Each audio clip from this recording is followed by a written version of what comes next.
Good morning, everyone, and thank you for joining us for part 4 of relink.org's webinar series addressing opioid addiction as a faith community. My name is Bethany Friedrichsen. I'm the statewide coordinator for relink.org. Relink.org is a faith-based organization based out of Northeast Ohio, but we have a statewide reach. We started in 2017 with the desire to use technology to connect those in need due to addiction to the resources in their community. Relink.org also makes a constant effort to be involved within the community through outreach and education, such as this opportunity today.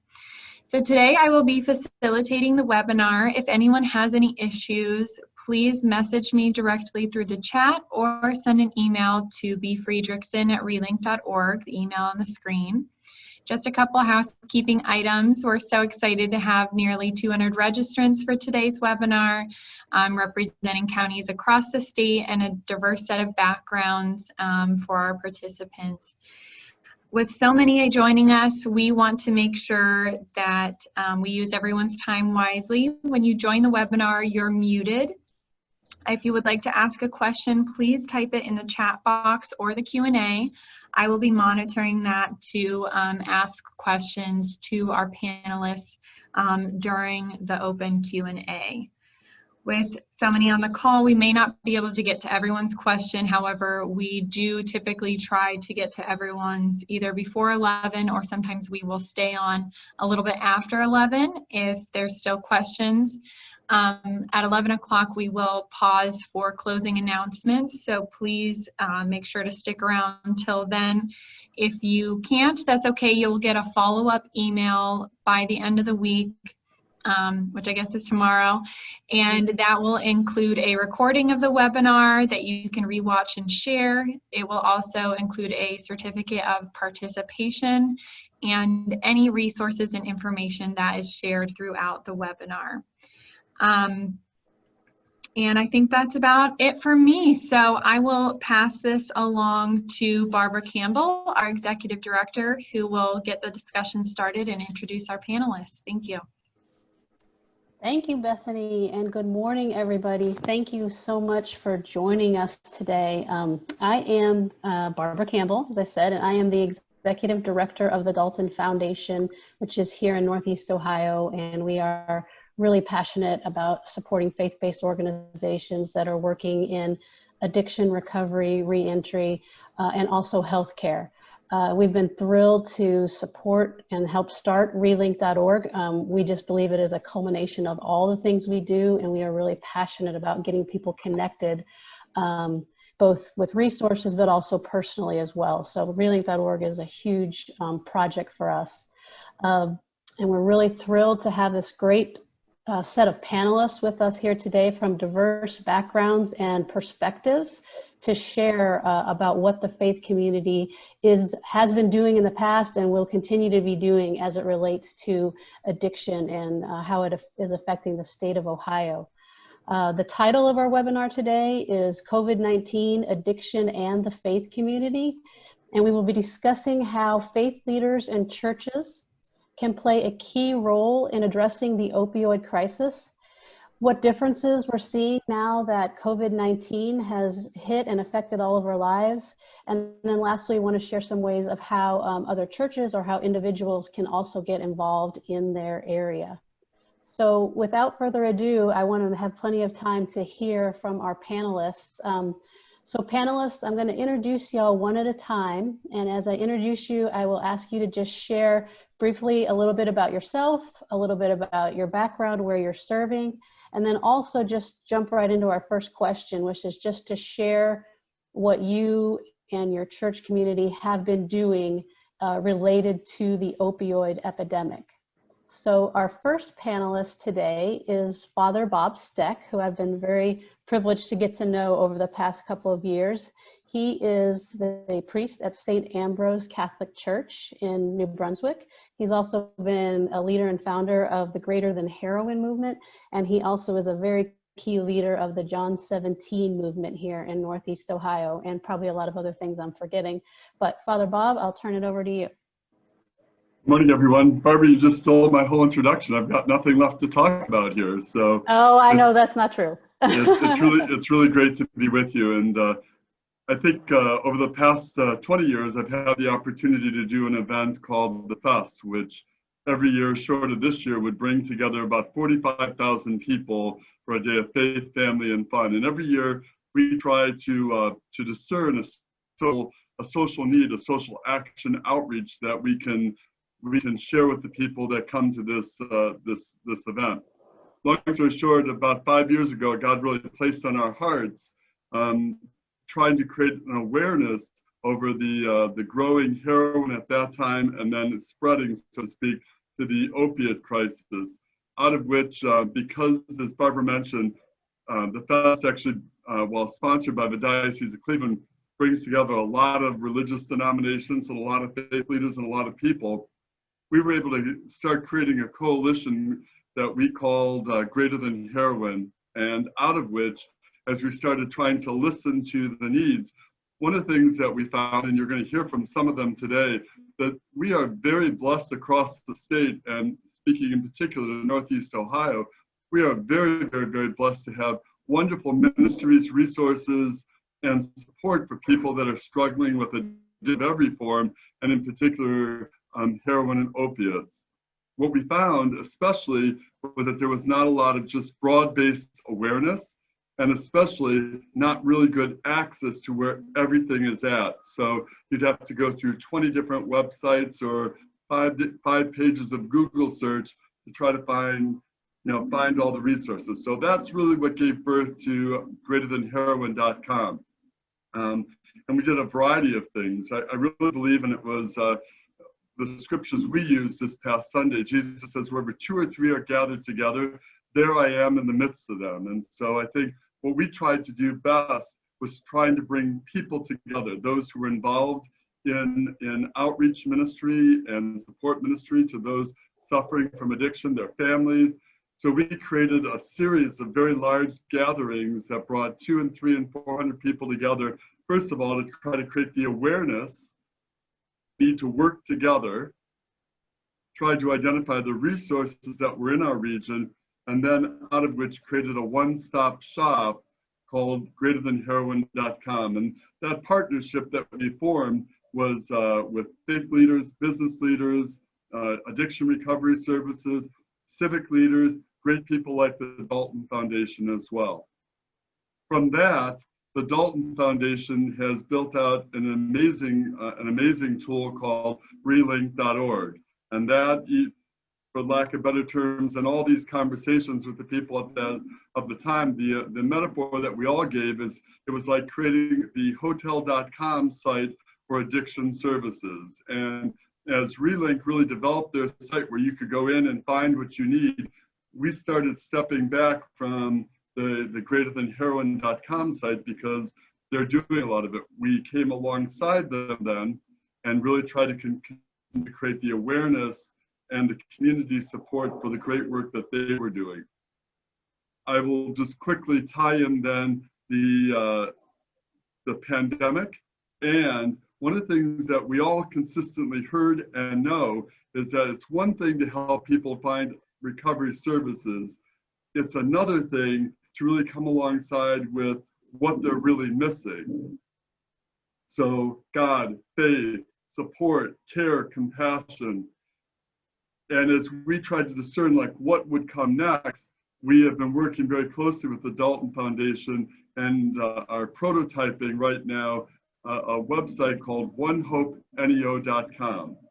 And the gist of this is that you're going to be able to go to this site and identify if you are a single mom living in Cleveland on Bridge Avenue and you don't drive, you need food, we're here to help.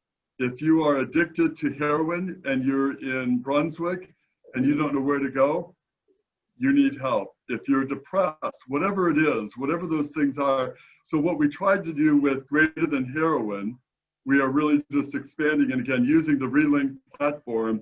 And the idea behind this is rather just focus on addiction services, this will help us create a one-stop shop no matter who you are, where you're at, what you need, here are all the provider services that are in your area.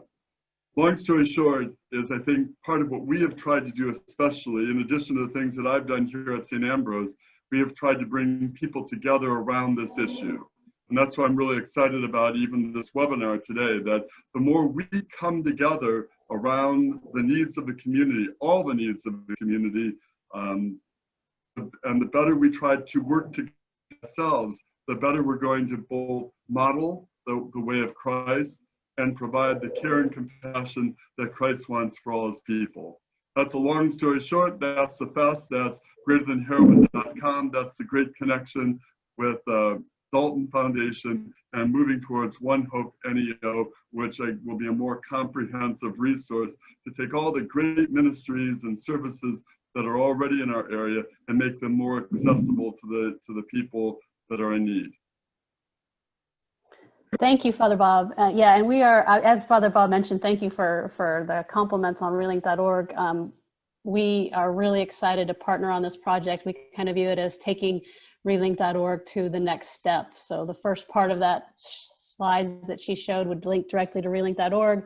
The second part here on this would be adding to relink.org and would be connecting people directly to the faith community with the goal of seeing the body of Christ, you know, be there to meet people's needs. And I'm just thrilled with this collaboration of how the Protestant and the Catholic Church are working together to just be the church and to address these needs. So I know personally this is something I'm really excited about. So thank you for sharing all that. Our next panelist I would like to introduce is Pastor Daren Brake with the House of the Lord Church in Akron. So Pastor Daren, I will turn it over to you. Thank you. Again, my name is Pastor Daren Brake. I'm Associate Pastor at the House of the Lord. I accepted my call to ministry back in 2008, where the majority of the time I was in a bivocational capacity, but at the beginning of 2018, I came on staff full-time here at the House of the Lord as an Associate Pastor. The House of the Lord, we have really always been involved in wanting to meet the needs of those with not just opiate addiction, but just substance abuse addiction in general, and even just healthcare in general. We've done, 12-step programs here. We've done panel discussions where we're trying to bring in resources to make sure other area pastors are aware of the different resources and things that they can reach out to. Because one of the things in my context, a lot of the other pastors are bivocational. So there can be a disconnect in them being aware of all of the different services and resources that are available to them and to their congregation. Also along those same lines, just in healthcare in general, we partnered with East Akron Neighborhood Development Corporation, SUMA, and TESTA, and across the street from our building, we built a village at New Seasons where it provided low-income senior citizen housing, and then commercial space at the bottom where SUMA put in a healthcare center here, which has provided healthcare on the West Hill side of Akron. And they have community health workers that are dealing in the community, trying to address all the needs of the different members of this community and just better their health in general. Along with that, we're also now doing a webinar series ourselves, shameless plug. It's called In Case You Didn't Notice, where we are trying to speak to the fact that COVID-19 has caused a lot of other things to go unnoticed, and one of those is the increase in deaths of despair. And one of those deaths of despair would be heroin overdose, and also just drug abuse, and those things in general are going up. So we're doing that every Friday through the month of September. And along those same lines, we partnered with relink.org on the 19th of September, where we're going to be hosting here in our parking lot their outreach tour event, where they're providing groceries, connecting people with resources who may be addicted or in a part of the recovery community, passing out naloxone and providing training along those lines. So that's a good kind of cliff note synopsis of kind of our involvement in this space. Thank you, Pastor Daren. And I know we're really excited about these community outreach events. I give Bethany the credit for kind of taking the COVID epidemic and pandemic and seeing what she could do with it. And it's been really cool to watch these events grow. And we're really excited to partner with y'all there in Akron on the 19th. And not a shameless plug, we do invite everyone to join in on the In Case You Didn't Notice webinar series. And I know Bethany's going to send out details about that in the follow-up. You can also feel free, Pastor Daren, if you'd like to put anything in the chat, please go ahead and do that. Not a problem at all. So thank you again. So our next panelist that we have today is Pastor Betsy Shank, and she works at the Glenbeigh Hospital, and she also serves at 2 United Methodist churches in her area. So Pastor Betty, I'll turn it over to you. Thank you. Yeah, I am Pastor Betsy, known by other names at Glenbeigh. I've been associated with Glenbeigh off and on for the last 39 years. My passion for this whole epidemic and for seeing it over the years is my own recovery. I was a nurse and I got involved with diversion of drugs and was fortunate enough to be given the opportunity for help myself. And through working my program of recovery, about 9 years sober, God called me into the ministry. So I attended seminary and became an ordained elder in the United Methodist Church. I actually retired 6 years ago, but somebody forgot to tell God about that. And so I've served the last 5 years a church that has about 98 members in Ashtabula County near the lake. And then I picked up a second church called State Line United Methodist, which is right on the border of Pennsylvania and Ohio. So I'm kind of bivocational, but the majority of my time has been spent at Glenbeigh. So how do I divide that role? I think that I've always been involved in the grassroots movement in the smaller churches, although I've served some larger churches, in helping people to understand that this disease is not about them, it's about all of us. And as we've seen the heroin epidemic take place and we've seen the changes that have occurred, it has been amazing to me to see sometimes the lack of involvement by the local church, but also exciting to hear when the local church steps up. And steps up not in major ways. We've been involved in some of the big movements just in support, but steps up in terms of dealing with people at the grassroots level. Just a story that I think is inspirational. We have a young woman that's been attending our church, and she's been coming to our church now for about 3 months. She's fresh out of treatment, has 3 young children who were taken from her because when she had the last child, tested positive for meth. And so the 2 older children went into foster care. The baby and she went into treatment. And so she's been coming to our church. We've been having parking lot services, but she's beginning to feel comfortable, and people have picked her up. People have provided things for her. People have shared their love with her. And so she's beginning to feel comfortable. Then I'm also involved in the larger church, at the United Methodist Church.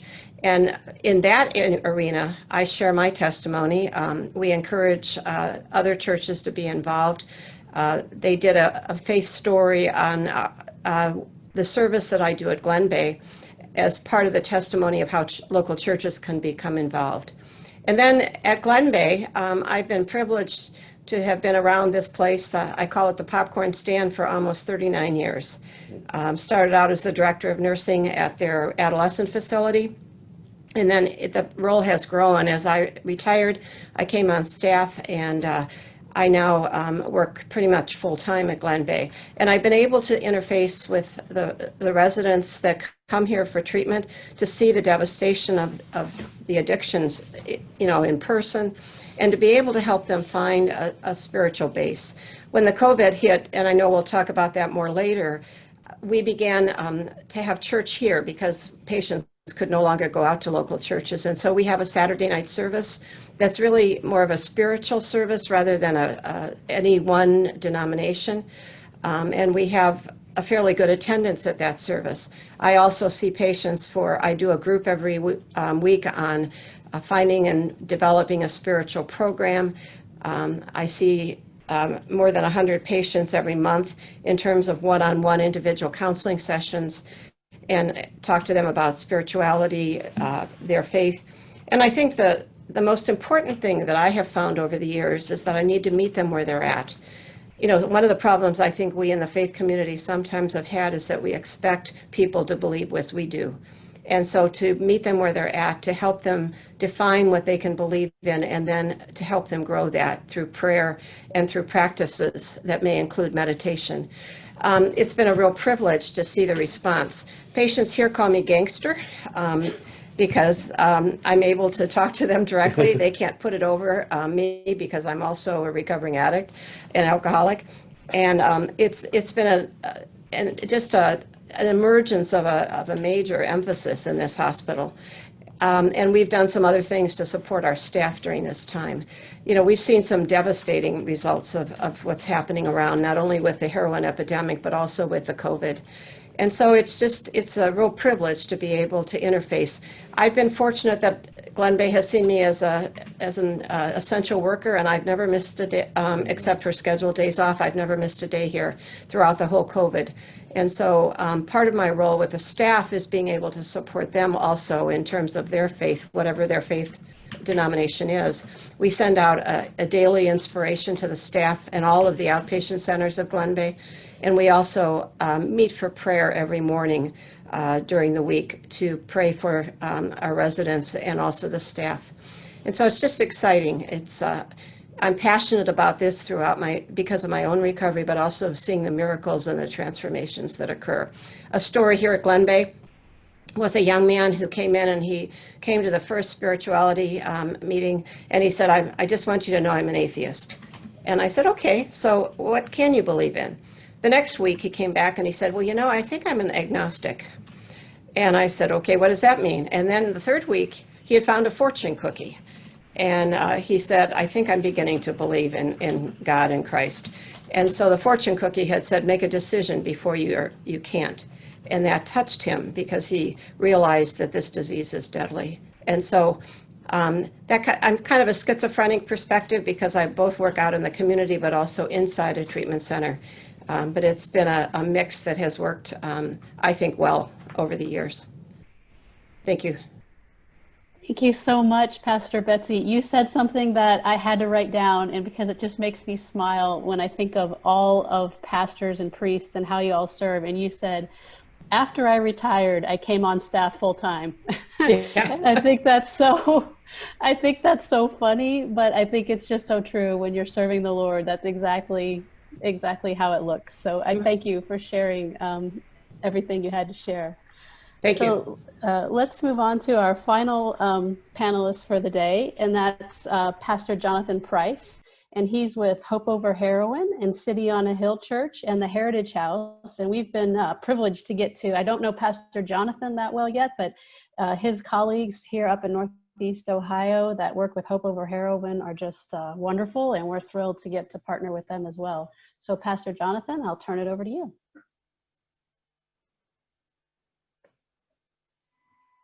And we need to unmute you. How about that? Is that better? Yes. Is video working? Yes. Okay. Well, yeah, so 1991, I graduated college with a business degree and thought that I would do nothing but business. And just like the other panelists have said, God had other ideas. And of course, as I've kind of toggled between business and ministry, volunteered at my dad's church, who was a senior pastor of what is now called City on a Hill in Cincinnati. Did that as a volunteer, and our church always had this heart to be in the streets and actually provide practical solutions to people that were broken.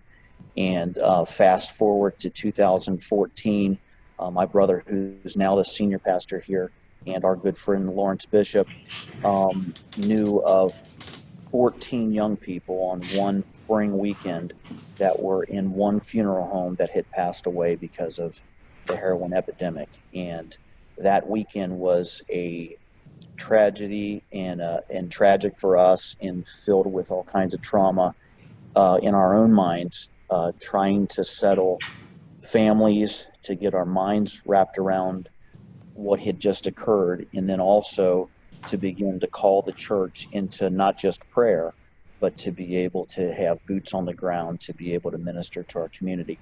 And so 2014, the spring, we began to pray with other pastors, and they all realized that a change had occurred. And we began to formulate what would become our first Hope Over Heroin event in Hamilton, Ohio. And so for about 2 to 3 months, it was really boots on the ground, touching nearly every door in Hamilton, Ohio, letting them know that there was hope in their community for the presence of God to begin to invade their families and to make a difference in their lives. And so we did that first Hope Over Heroin event. It was a 3-day weekend, and about 10,000 people showed up, where there was a stage and worship and music and video presentations and testimonies of recovery. And during that first weekend, we realized that the opportunity to gather resources in one place, it was very similar to what we're talking about here, provide one-stop shop for folks of all backgrounds and all struggles, whether it was addiction or something else, that God was the God of the broken. And so we found the power in that first weekend as something where we could gather 20 and 30 resources together and create a mall. We began to call it our resource city, or city of resources, where folks who did real practical ministry could come together and minister. And so that was 2014. We experienced a lot of growth. The very next spring, we started our new campaign where I think we did double the events, maybe 8 or 9 events across the Midwest, and even I think we went as far west as Montana that year. And just an incredible learning experience. But we realized that there was a huge gap, and that was we were having trouble getting people into recovery because of insurance issues, or just really because there was a lack of beds. And so our own church here at City on a Hill said, we've got to do something. We began to pray that God would open up doors. And one of the Catholic parishes near us were getting ready to sell their nuns convent. And so already set up as a group home, and we felt like it was God opening up an incredible door for us. We purchased that facility, which allowed us to serve 35 guys almost immediately. We took our first young man in December of 2015, and today we have 3 facilities that serve upwards of 75 guys in some form of residential recovery. And so we've seen that miracle of God, not through our own efforts, but really just through a number of people who had a heart to pray and seek God, but not just pray that God would do something, but actually provide that practical application of what was lacking. So, it's been an incredible journey. Here we are in 2020. We just moved into a new church facility. And, one thing I might mention to other folks that are on here and wondering, how can I do this and what can I do?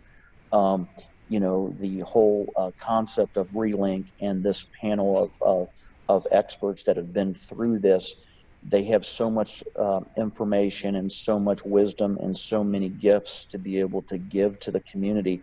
And it's really a matter of you finding out who is serving in your community. And obviously Relink can help you do that, because that was one of the learning experiences that we had.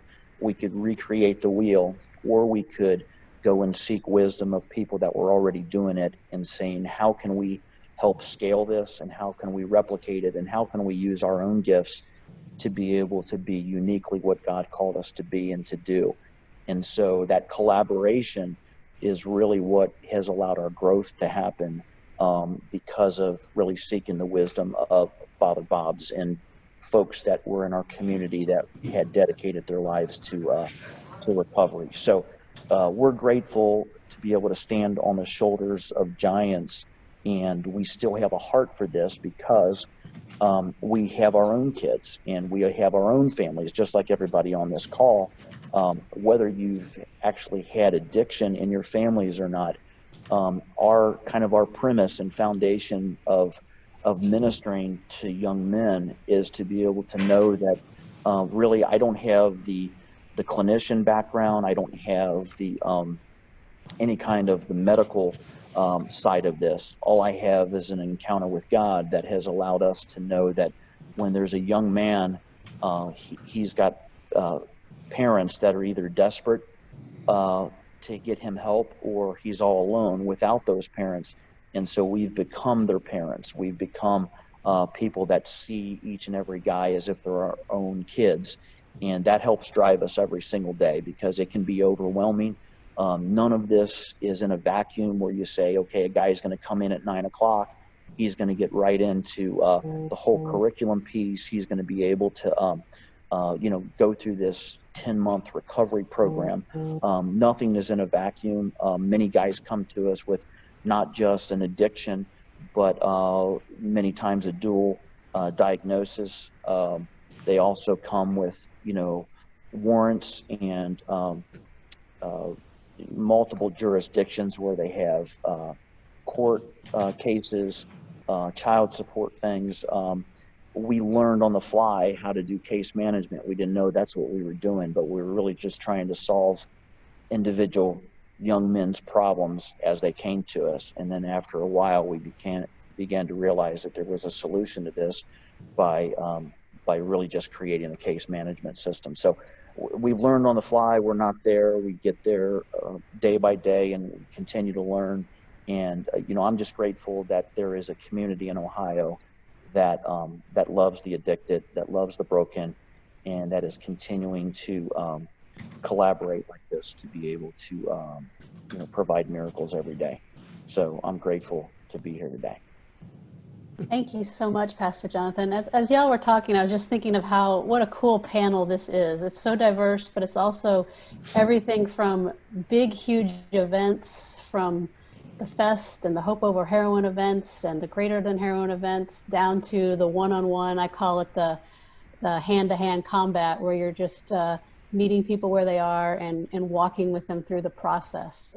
And one quick thing I want to add about Hope Over Heroin is that we've been able to partner with them on the last thing that Pastor Jonathan was speaking about, and that's that how do we help people walk through the details of their recovery, because we know recovery doesn't just happen in a moment and everything's better, right? It takes a process of time, a lot of love, and the system they've set up with these peer partners in recovery program is really, really great, and commitment to just walking with people through their journey. So again, I thank all of y'all for being here today. The rest of the time this morning, we want it to be as a discussion and a question and answer. So participants, if you have any questions, please put them in the chat or in the Q&A, and Bethany will monitor those. I'm just going to pose one question to everybody, and we don't have to go in any order. Y'all can feel to speak and share, but can you just add in with 2020 being such a crazy year, and we had seen such, I feel like we had seen such good progress in tackling the opioid epidemic, as it seemed as if overdoses were declining, but I know that now in 2020, we're not seeing that trend anymore, which is very unfortunate. Can you all share from your perspective how COVID-19 has changed what you're doing with your ministries and with your outreaches? I'll jump in and share with you that the other day the Wall Street Journal did an article which was terrible and wonderful. Terrible because they had to write it, wonderful because they did. If you go back about a year and a half ago, you could barely get another article printed or on any form of media about the opiate heroin crisis. You just couldn't, right? They were saturated. And the point of the Wall Street Journal story was what we already know, is that the pandemic is only accelerating the amount of heroin and opiate overdose deaths, and only accelerating the crisis. And so, part of what I know that we need to do is get ourselves refocused, because you can only have so many sets of eyes on so many things at a time. And so part of this for me is like, how do we get our eyes refocused on tackling both the pandemic, if you will, and one of the extensions of the pandemic, which is this increase of of heroin and opiate use and overdose and death. So it's a good, the article the other day was just a good reminder as this webinar of the great work that needs to be done. And I really do believe that we're going to be best when we tackle all this together. Thank you, Father Bob. Anyone else want to share what you're seeing with COVID-19? I'll jump in. One of the things we kind of right away began to look at chaos as the context for creative change. So we began looking at ways that we can begin to function as a church on two tracks. One physically when we can and safely, another one digitally and virtually, and create avenues for the community to interact with us seamlessly in either way. And one of those things is we started, we're fortunate that our church campus sits on an entire city block. So then we started doing a lot of outreach outside in the parking lot. From the event that we have with Relink coming up in a couple of weeks to partnering with Summit County Public Health to give out car seats. Children's Hospital to give out car seats. Summit County Public Health to do drive-through baby showers, to do drive-through COVID testing, partnering with another organization called Feed Thy Neighbor to distribute food. So really we've looked at it as an opportunity to create new relationships, and then also using those relationships to minister in new ways. And even from that, we've also shifted and looking at how do we shift from being a church that gathers to being a church that connects. And as a church that connects, then we can then have people individually, relationally, journeying with people through addiction, through any of the crises, because essentially, because of COVID, we're all dealing with grief in one way or another, because the Grief Recovery Institute defines grief as any change in a normal pattern of behavior. So I think that has a lot to do with what's going on. So we're taking the approach of really trying to shift and look at the grief aspect of this and help people process that and the despair that they're dealing with as a part of COVID-19. That's really good. Yeah, thank you. I think you definitely touched on a huge point. Everybody right now is going through some level of grief. I saw a statistic, and I can't remember the source, but it said that over a third of Americans are considered clinically depressed, I think it was. And I was like, and it was talking about how much of an increase that was over just a year ago. So everyone's going through so much right now. So there's great opportunity for the church. Pastor Betsy or Pastor Jonathan, anything you'd like to add regarding COVID-19? Yeah, COVID-19, I think, has set us all on our ears, and we've had to look at what we considered normal not to be normal. The new normal is still in development.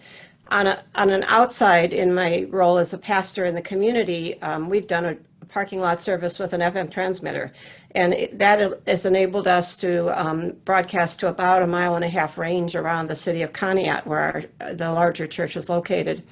Also, in our sanctuary, when we put our average attendance up against our sanctuary, we may not be able to get into that until there's a vaccine. So we met this last week to look at how can we continue this drive-in thing through the winter months. Winter in Conneaut, Ohio can be very brutal. And so we're putting those plans into effect. We've been blessed having a pavilion on grounds. We have 9.5 acres, but we have a pavilion that seats 100, and that is being used by the community almost every day of the week as a place to gather outside under shelter. So that's one thing we've done. COVID has, I think, for some people, created a mindset of isolation and anxiety and almost agoraphobia.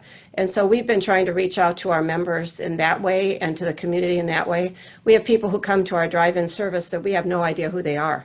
Our attendance is about 20 above what we normally had in our average weekend or services on Sunday. Now, for COVID in terms of Glenbeigh, it has also posed a huge challenge. And we've had to look at how we did things. So what Glenbeigh has responded is with a lot of technology so we can socially distance. I mean, if you can imagine 150 to 175 people in treatment and trying to convince them to wear masks and to socially distance, it's sometimes a challenge, lots of times a challenge. So we model that as staff.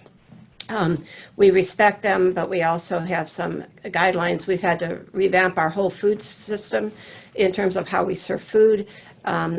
And we've had to look at just how we deliver some of the lectures and the groups. It's been an amazing kind of transformation. We even went through a period of time when we had some COVID active, and we were able to get through that and confine that within about a week. But so it's been, but I think it's encouraged us all to look at what we've always thought is to not become complacent and to look at fresh new ideas and how to meet the needs. I received my LCDC-3 through the state of Ohio last year. Even though I have 2 master's degrees, I hadn't been licensed. And so I have the ability now to, that expands my horizon. And I see a lot of patients for grief, both in the community and here. See a lot of patients just for generalized anxiety. Now, what we're seeing in terms of admissions is that patients are coming in much sicker. They're coming in even with alcohol addictions, with huge spikes in what they normally would come in with in terms of their blood alcohol level. Transfers to the local hospital have increased. Patients are coming in sicker. The other thing we've done in the community is that we've continued to offer Aaa meetings. And we started a meeting that has never closed down because the number is less than 10. It's a big book study. And so we sanitize to make sure that it's safe for them. And then we had one meeting that met in our pavilion all summer. They just came back into the church. And so I think that even small churches, even grassroots that aren't part of a large event, can offer their services and open their doors and let people know that they are welcome. I'm not anonymous. I'm anonymous in terms of press, radio, and film, in terms of my program of recovery, but I'm not anonymous in terms of who I am.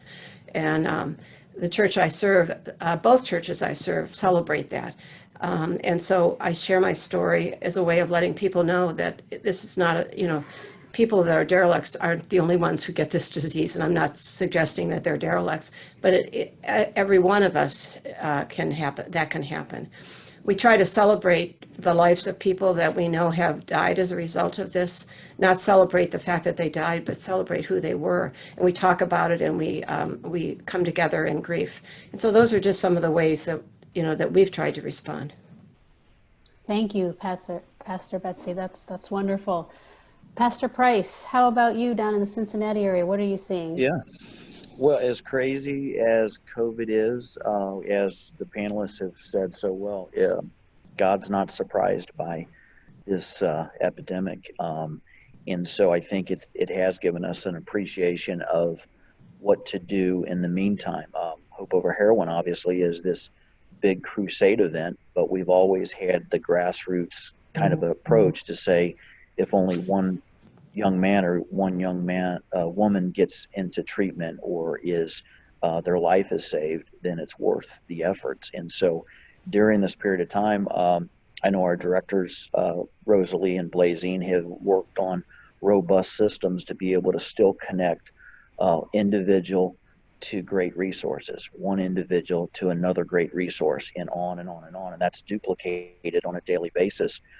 So it keeps us back at what our foundation and what our original discipline was, which is to get as many folks as possible connected to the Spirit of God.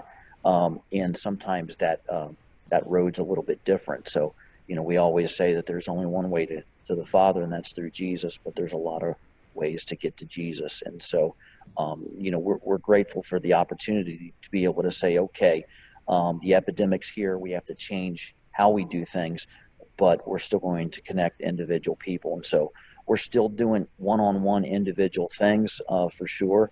We've had, large companies like ServPro come in and do their COVID-19 disinfecting and all those things in order to actually meet. We've done outdoor services.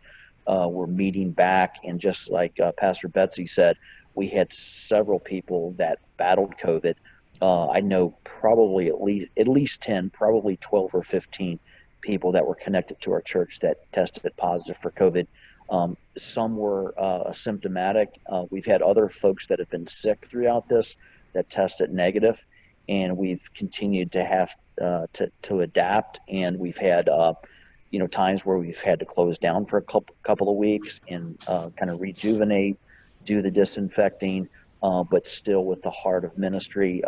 You look at biblical days and you see the disciples and certainly Jesus going right into the leper colony. So the Spirit of God, provides liberty. We want to be safe. We want to be proactive and pragmatic, but at the same time, we want to be able to pour our lives out like we've done prior to this fear, and say that the Spirit of God's going to get the last word. So we just keep moving forward like these panelists and all the folks on the call.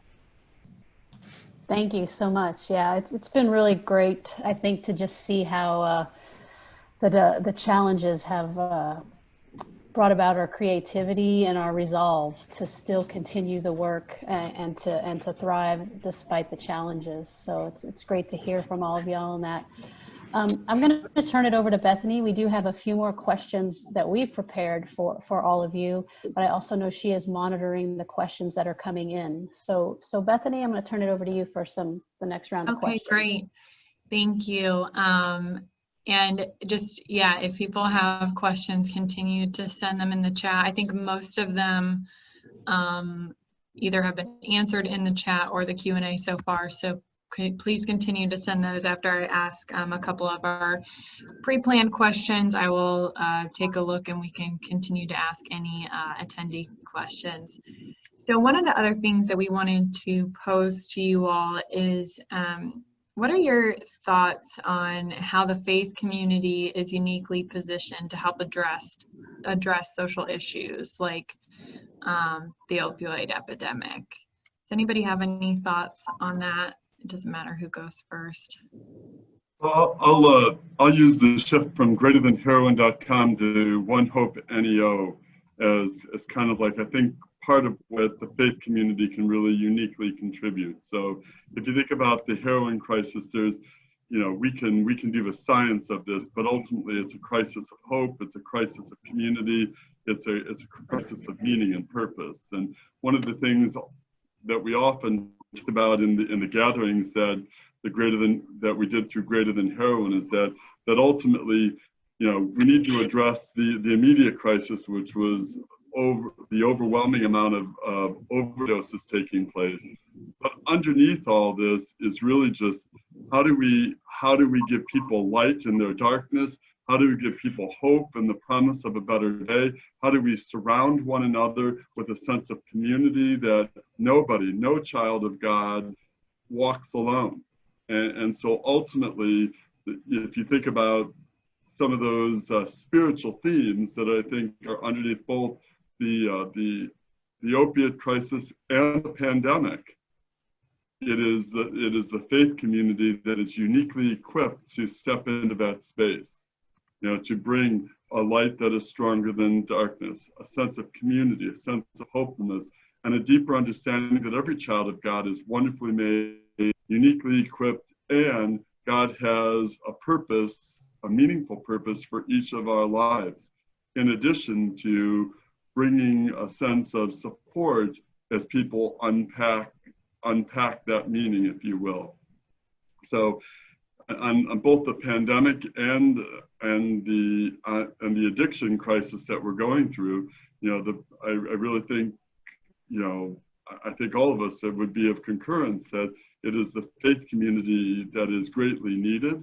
And if you even think about some of the pandemic comments that were going around, I mean, we are faced with a bigger challenge than ever, right? If you want to use spiritual language, there's a force very strong trying to rip us apart when we need to be that beacon of light and hope and bring people more than ever to God. So I think, the faith community is uniquely equipped in this moment, and we really need to step up into the challenge. And I think we're going to do that best when we all do that together. Yeah, I would piggyback on what Father Bob said as far as the church being uniquely positioned to offer hope. I believe it was James Baldwin who said that every day hope has to be invented. And I believe that the faith community, the church, is uniquely positioned to help people invent hope every day, because it is a message of hope that we bring, and it's not a hope that that looks to escape, but it's a hope that can look at despair, acknowledge the despair, but yet not fall into despair. Right.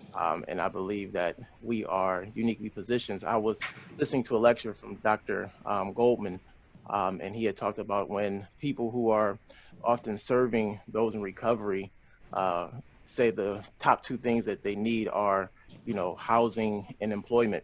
But he said when you ask those that same question to those who are in recovery, the top two things they need is a sense of purpose and a better relationship with God. So I think the church and the faith community is uniquely positioned to provide that. Yes. This is Pastor Betsy, and I would second that. But I believe also that the whole thing about the faith community, we're here to provide faith. For example, when we had our COVID outbreak here at Glenbeigh, we had a building that was used for quarantine, and I went over and was acted as the interim counselor for that building. Got some flack about that because of my age and because they were worried about me. But I think that was a modeling to the people that my faith made me strong to do that. I think also when we talk about faith and about needing a spiritual program, I believe from almost 39 years of working in the addiction field, and either as a volunteer or as somebody that is paid for that without a spiritual basis, the patients and the residents that we work with have very little chance of staying sober.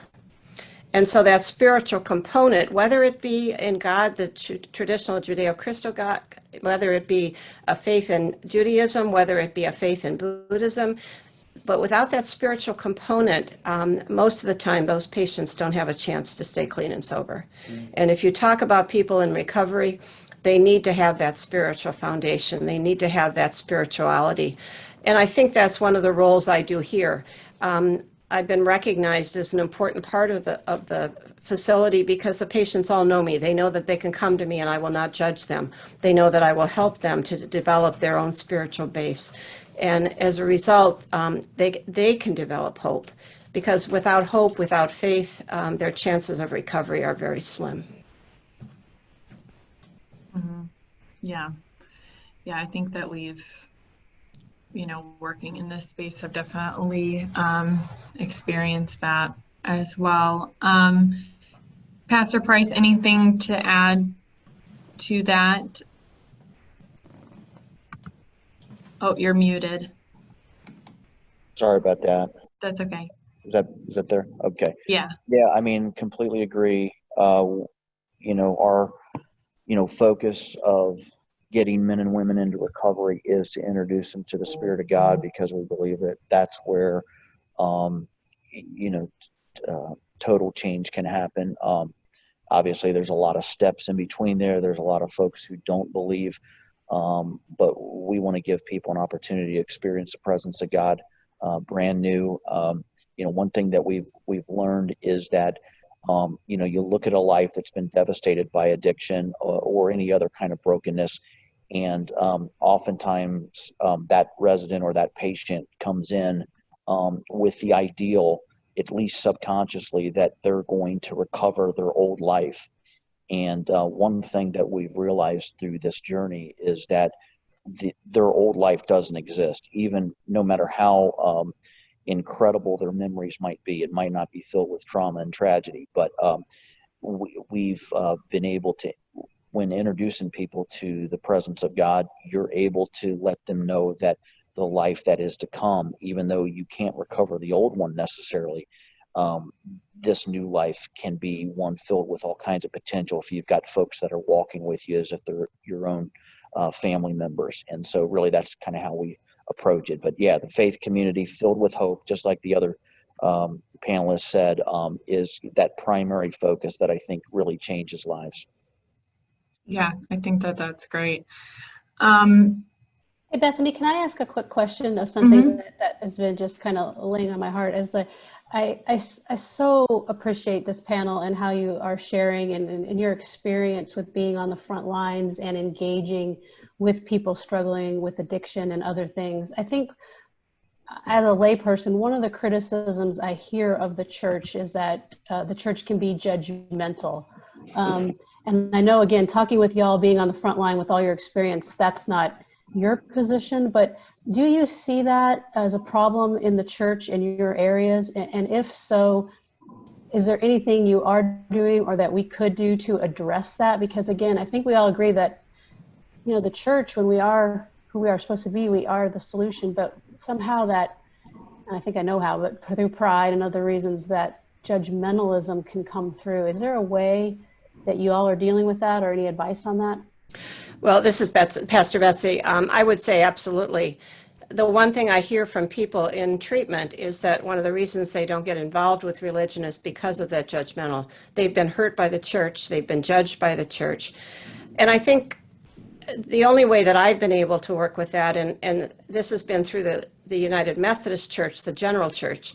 We're part of, 600 churches organized under a connectional system, is that I've not hesitated to share my story of recovery and to share the stories of those who have been transformed by God.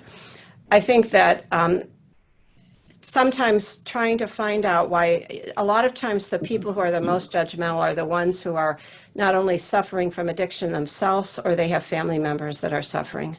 And so to try to go underneath why that judgment and why they feel that way. But I think that that's an absolute truth, that patients will say, well, I'm not going to go to church because I'm going to be judged on what I wear. I'm going to be judged on this. And I serve in a traditional setting. Some of the other some of the larger churches have made strides in that. But I think that every church can say, how do we accept people? How do we bring them into the fellowship? I have another man who has been served 30 years in prison for murder, who's part of my church. We have about 10% of our small church that are in recovery. And we try to accept them and to share with them. My message to the residents at Glenbeigh is that they are beloved children of God. This has been kind of a sad week for me, because somebody that I've sponsored in the program for the last 16 years was found dead this week. But hallelujah, she was not found dead from any overdose. She had medical issues. She had a massive heart attack and died. And I'm doing her funeral down in West Virginia on Friday evening. But when I met her, she was in prison, and she hid from me when she knew I was coming in, because she didn't want any part of the church.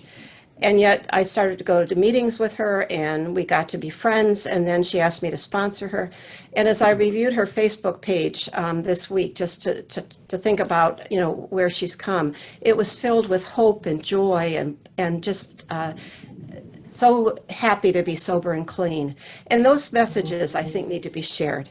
This was a gal who was homeless. She left prison with one change of clothes, slept on her mother's floor in an apartment. And yet about 6 months into recovery, she had gotten a job. She got an apartment. She called me one day crying because her spice cabinet was full. She was so filled with gratitude. And it's that transformation of people, I think, that we need to share and highlight and let people know that there's hope in this disease. Mm-hmm. I really believe that adversity doesn't build character, it reveals it. And sometimes, most of the time, actions speak louder than words. So if churches are offering support, help, hope, programs, what that's really communicating is this community, this church really does welcome and care. So sometimes the words are less important, and by the fact that we're offering food for those in need, support programs for those who are dealing with addiction, that really speaks to the character of the community. Ultimately, there will always be individuals in the community that may or may not find that a good thing, but ultimately you're always going to deal with that. But I think by the fact that you're doing this webinar, or we're hosting food pass outs or support groups, you get the idea. I think that's really the greater communicator of what the community believes, what the church stands for. Yeah, I think that's pretty awesome to think about. Really, what you said, Father Bob, was by actually having people that have rolled up their sleeves and are doing the work, it's transformative for that body of Christ. And so it becomes the fruit of leadership saying, here's what we want to be, here's who we want to become, and it automatically transforms that body into something. And addiction recovery, I know that's our emphasis in a lot of ways on this call today. It's completely different than some of the other broken ministries the brokenness outreach that we do, because addiction recovery is 24/7, 365 days a year. It is constant. It'll disrupt every community of faith, whether that's a church or a ministry. It'll disrupt how you do your normal business and your normal protocol and your systems. So it can't help but transform that body as they're going through that. So yeah. I would just add that there is in the book of Ezekiel, before Ezekiel starts his ministry, I think it's somewhere around chapter 2 or chapter 3. The Bible says that he went to the people he was called to minister to, and he sat where they sat. And I think that a lot of times people jump in to help without having taken enough time to sit in the seat of those who they are trying to help. And then that becomes an opportunity of where someone is helping from more of a paternalistic perspective, of more of a perspective of, I have the answers that you need, other than the perspective of someone who is helping because they feel the pain of the other person. They're helping because they themselves are hurting and struggling. So it's more, I think it's the compassion, understanding your own weaknesses, your own struggles, and bringing that to bear as you try to help someone else. It makes it hard to be judgmental when you're approaching the situation that way. Absolutely. I couldn't agree with you more. I think every believer needs to constantly remember that. And then we are in a position to really be humble and help. So Bethany, I know we're coming up on the end of the time, so I'll turn it back over to you. Yeah, I'm going to put up the final announcement slides, but I'm going to also just go on to a couple participant questions, just so that people can see what the follow-up and next steps are while we continue to answer those. And then, like I said, the follow-up email will be coming out by the end of the day tomorrow, and we will try to include as much information as we can in that based on questions and other things in the discussion today. One of the questions that came over is about resources for chaplains and other ministers or volunteers that can offer some relief or support as they're trying to tackle these things like opioid overdoses or COVID-19. Some resources for leaders. Do any of you have any information on those? I would suggest that there's a whole wide range of resources that are out there. I think probably the more important piece is to find, we all need to find good people that we can share the journey with. So so it's giving a companion, somebody that can accompany that person and offer comfort and hope, pray with and support. So while there's plenty of resources and they're easy to come by, probably the more important resource is to find somebody that you can share the journey with, a Stephen minister, a counselor, somebody that you pastor with, just because without the ability to process, certainly we need to pray, but we also need the support. We need the good human support as well. Mm-hmm. Yeah, I know that in Northeast Ohio, there's several groups of pastors that come together and meet. I know that Love Akron, I don't know if they're still doing it, but they were doing a pastors meeting on a regular basis. And there's another group out of the Summit County area that was doing that as well. So groups like that, I think, would be a great resource. And looking those up either online or on Facebook. Facebook groups, there's a group for everything on Facebook, so that could be a help too if you don't have anybody specifically in your local area. So Bethany, I think Love Akron is still they're still doing those meetings in those groups. I happen to be a board member on Love Akron. Thank you. And they're still doing that. Okay, I think awesome. Bethany, Yeah, go ahead. I think that the whole concept of sponsorship in the 12-step program is one that we should adapt in our own role as leaders in the addiction movement. We need to have somebody who can be a spiritual director for us. We need to have somebody who can sponsor us, somebody that we can talk with if need be.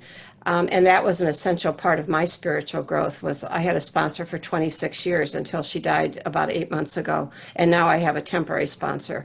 And so I think that just as in reaching out to people, we can give them supplies and food and things, but it's that human one-on-one connection that often makes the difference. And so anybody, encourage them to be in contact with someone. With the technology in the world today, it's amazing. But I know that today is my pastor's group meeting at my church, and I'm here because of the webinar. And so we meet monthly just to support each other. And I think every pastor in addiction, we can't do it alone. And so that whole concept of having somebody, that directs us is important. Mm-hmm. Absolutely. I think, Bethany, one thing we can do too in the follow-up email, I mean, that advice of having that sponsor, that partner to go through is so important. I know that's one thing we've noticed in our faith walk, my husband and I, is who's ministering to the pastors, because it's such a important role, and it's such a challenging role. And so having that support is vital. I do know there's people on like Roy Pullian with families impacted by opioids that has a lot of resources when it comes to trying to set up programs and things. So Bethany, let's plan on sharing some of that in the follow-up email as well, as a practical tool for the faith community, as well as the great advice of getting a sponsor or partner to walk through it with you.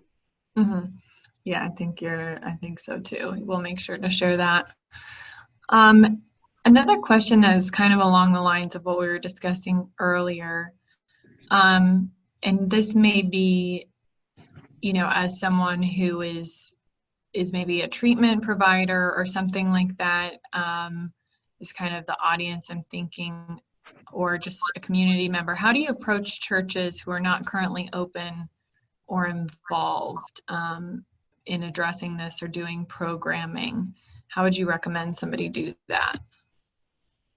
Let me give a quick shout out to that. I think one of the things that we found very much, and I know that the Dalton Foundation found very much, is there is an insane amount of resources out there. And so it's actually okay that not every faith community and every church does these things. So I'll use my own example. I'm down at St. Ambrose in Brunswick, and one of our local Christian churches is doing phenomenal support programming. Why would I even start to touch doing it ourselves when they're doing it so much better?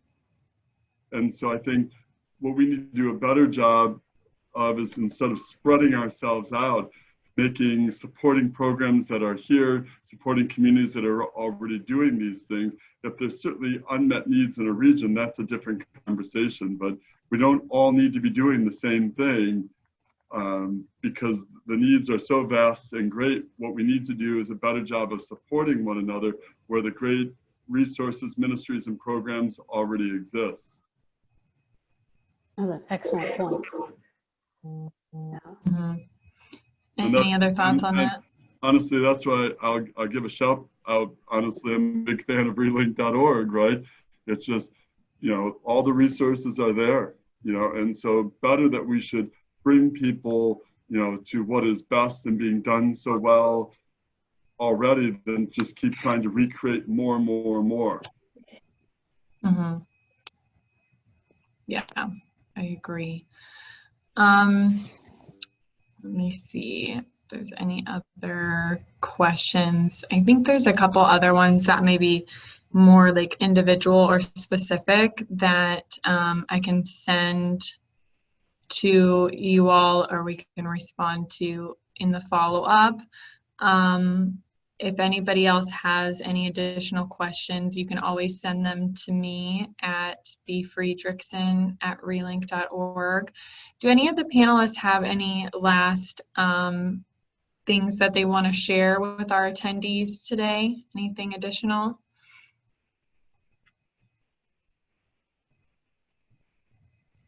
Well, we just want to thank you all so much for taking the time. This has been really incredible to bring people, from different areas of the state and everything on with a faith background to share your insights and your experience. I definitely think that if I was a faith leader, this would give me so much insight on what I can do in my own community or get started. And so it really just shows the role that we all can play. Barbara, did you have any last thoughts you wanted to share? No, I just wanted to again thank everybody. I think this was a really great panel with some different perspectives, which I absolutely loved. And I agree. I hope we sparked some ideas of what's currently going on and some thoughts on how to get connected. If anyone has any questions on relink.org and also we'll be launching the One Hope NEO hopefully soon. We're happy to share any information on that. But again, our goal is just to get everyone connected in these conversations so that the one-on-one ministry can occur a lot easier and without the burnout, as I think everybody was pointing to today. We need to do it together and not all on our own, right? So appreciate everyone's time today for being here. It was great. Absolutely. Yeah. Thank you all so much. Watch for the follow-up by the end of the day tomorrow. And please join the Facebook group, Ohio's Faith in Recovery, where we can continue these discussions and to share resources and information. We hope to see you all on September 24th. These details will also be in the follow-up. We're doing a partnership for a webinar with Akron Children's to talk about adolescence and addiction and treatments for that specific population and recovery. So we hope to see you all then and that you have a great rest of your week.